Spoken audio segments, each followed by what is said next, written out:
Ready? तो political parties क्या होती है?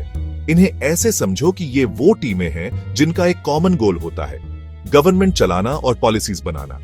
ये ऐसे लोगों को साथ लाते हैं जिनके विचार एक जैसे होते हैं कि देश को कैसे गवर्न करना चाहिए। सिंपल टर्म्स में एक पॉलिटिकल पार्टी एक ऑर्गेनाइज्ड ग्रुप है जिसका मकसद इलेक्शंस के जरिए पॉलिटिकल पावर हासिल करना है। अब पॉलिटिकल पार्टीज के की कंपोनेंट्स को समझते हैं। लीडरशिप, ये वो चेहरे और आवाजें जिन्हें आप टीवी पर देखते हो।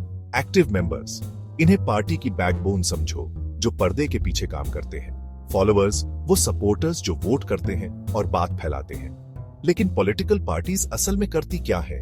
इलेक्शंस लड़ना, पॉलिसीज और प्रोग्राम्स आगे रखना, लॉज बनाना, गवर्नमेंट्स बनाना और चलाना, ऑपोजिशन का रोल निभाना, पब्लिक ओपिनियन बनाना।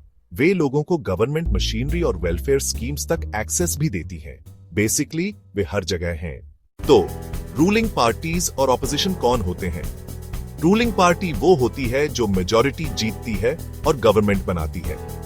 ऑपोजिशन पार्टीज वो होती हैं जिन्होंने उतनी सीट्स नहीं जीती पर वे गवर्नमेंट पर कड़ी नजर रखती हैं, उसके डिसीजंस पर सवाल उठाती हैं और चीजें बैलेंस्ड रखें। अब किसी पार्टी को स्टेट या नेशनल पार्टी के रूप में रिकॉग्नाइज होने के लिए क्या चाहिए? स्टेट पार्टी, स्टेट असेंबली में कम से कम 6% वैलिड वोट्स सिक्योर करना होगा और कम से कम 2 सीट्स जीतनी होगी। नेशनल पार्टी, 4 या अधिक स्टेट्स में कम से कम 6% वोट्स चाहिए और लोकसभा में कम से कम 4 सीट्स।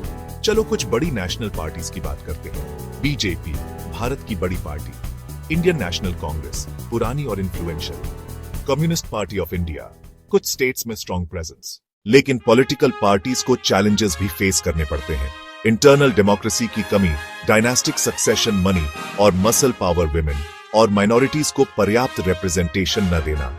तो पॉलिटिकल पार्टीज को कैसे रिफॉर्म किया जा सकता है? इंटरनल इलेक्शंस को ट्रांसपेरेंट बनाकर, मनी और क्रिमिनल्स के इन्फ्लुएंस को कम करके, विमेन और यूथ की पार्टिसिपेशन बढ़ाकर, इलेक्शन कमीशन के स्ट्रिक्ट रूल्स फॉलो करके। और यह था आपका क्लास 10 सीबीएसई के लिए पॉलिटिकल पार्टीज का क्विक रिवीजन। उम्मीद है यह आपको अपने एग्जाम्स में एस करने में मदद करेगा। Good luck.